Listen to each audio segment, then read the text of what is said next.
Il est assez rare, honnêtement, de voir de ses propres yeux un changement fondamental de l'architecture financière mondiale. C'est pourtant ce qui se passe. Près de 90% des transactions de change mondial impliquent aujourd'hui une seule et même devise. C'est colossal. Dans cette analyse, on va décortiquer une transformation littéralement sismique qui se déroule sous nos yeux.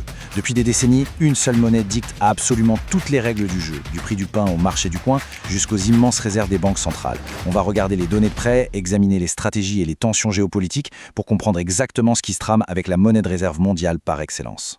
Bon, plongeons directement dans le vif du sujet. Imaginons un instant l'inimaginable. L'économie mondiale fonctionne avec un centre de gravité unique, n'est-ce pas? Mais que se passerait-il si ce centre commençait tout simplement à perdre de sa force d'attraction? Si le système sur lequel repose chaque petite transaction internationale commençait à se fracturer? C'est une hypothèse qui paraît super dramatique, c'est sûr, mais c'est exactement la question que se posent en ce moment même les stratèges des banques centrales, que ce soit à Pékin ou à Brasilia. Et comprendre cette dynamique, ce n'est pas juste un exercice théorique, c'est absolument essentiel pour anticiper l'avenir du commerce mondial. Première partie, le règne incontesté du dollar. Et ceci illustre brillamment pourquoi le dollar fonctionne comme la monnaie mondiale incontestée. Depuis la fin de la Seconde Guerre mondiale, le système financier international a été méticuleusement construit autour d'un seul pilier, le dollar américain. Ce n'est pas juste une petite tranche du gâteau financier, il domine tout de manière écrasante. Il constitue la majorité absolue des réserves de change détenues par les banques centrales étrangères et le plus fou, même quand deux pays qui n'ont rien à voir avec les États-Unis commercent entre eux, ils utilisent massivement cette devise. C'est vraiment le roi de la finance internationale, très loin devant l'euro ou n'importe quelle autre monnaie. En fait, pour faire simple, cette domination signifie que le dollar agit comme une sorte de langage commun, ou disons la plomberie de l'économie mondiale. Si une entreprise au Japon veut acheter du pétrole à l'Arabie Saoudite, la transaction ne se fait généralement ni en yens ni en rial, elle se fait en dollars. C'est vraiment cette infrastructure invisible qui permet à l'argent de circuler d'un bout à l'autre de la planète de manière hyper fluide et prévisible. Tout le monde, absolument tout le monde, se connecte à cette même tuyauterie, tout simplement parce que c'est la plus large, la plus liquide et historiquement la plus sûre. Deuxième partie, l'arme des sanctions économiques. Avoir le contrôle exclusif de cette fameuse plomberie mondiale, ça donne un pouvoir immense, évidemment, mais ça crée aussi de sacrées vulnérabilités. Si on regarde l'évolution des choses de manière tout à fait objective, l'escalade est frappante. Historiquement, les conflits se réglaient par la diplomatie traditionnelle. Ensuite, on a vu apparaître les sanctions économiques ciblées. Mais plus récemment, c'est carrément une militarisation du commerce mondial qui a émergé. Les grandes puissances ont très vite compris que couper l'accès au système du dollar, c'est comme couper l'oxygène à l'économie d'un pays entier.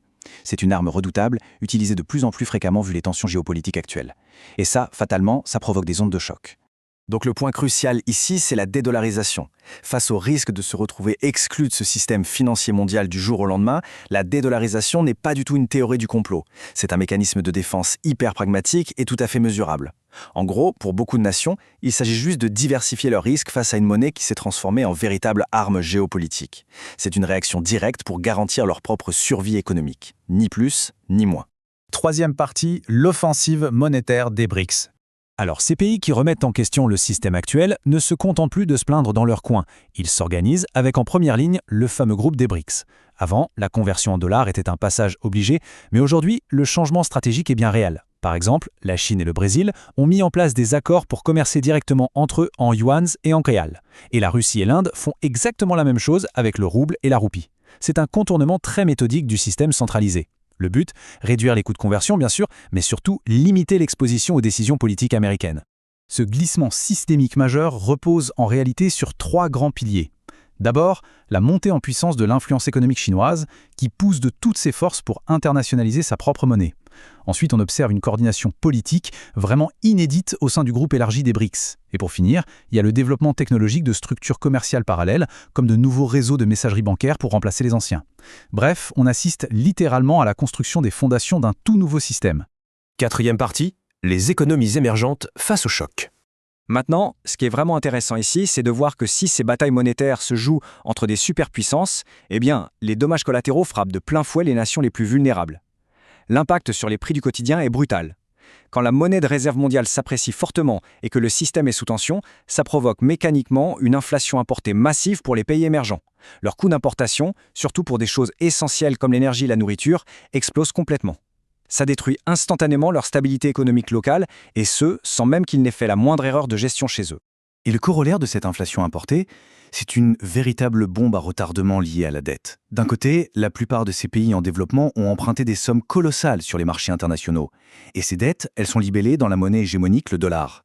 De l'autre côté, quand leur propre monnaie locale perd de la valeur face à ce dollar très fort, le poids de leur dette devient mathématiquement insoutenable presque du jour au lendemain.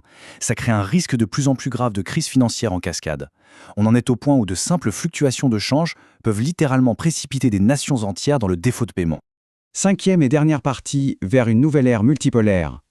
Passons à la suite pour voir comment tout cela s'articule et suggère un tournant historique majeur.